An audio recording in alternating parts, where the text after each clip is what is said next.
Libu-libong trabaho alok sa iba't ibang job fair ngayong Independence Day.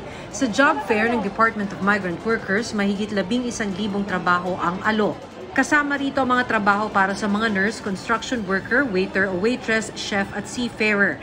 Ilan sa mga trabaho para sa cruise ship pero meron ding land-based para sa 17 bansa kabilang ang ilang nasa Middle East. May trabaho rin sa Europa, Japan at Amerika. Para mailapit sa kanila ang mga job fair, every other Friday ay magkakaroon ng online job fair. Sa DMW website na rin ang registration at submission ng mga requirement.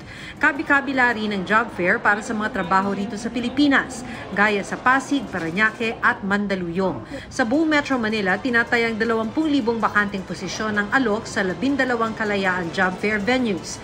May mga job fair din sa iba pang bahagi ng bansa, Bulacan at sa Bataan. Mga motorbangka at iba pang gamit sa pangingisda ihahatid sa Pag-asa Island sa Palawan. Dala ang higit 4 na milyong pisong tulong, nagsimula ng maglayag ang mga taga BFAR at Coast Guard sakay ng BRP Francisco Dagohoy. Target ng BFAR na mapalakas ang kita ng mga mangingisda sa pamamagitan ng libreng fishing gear, post-harvest equipment at training program. Para sa GMA Integrated News, Maki Pulido ang inyong saksi. Mga kapuso, saksihan ang unang pasok ng mga balita. Maaaring mapanood ang saksi at ang iba pang GMA Newscast sa youtube.com/GMA News.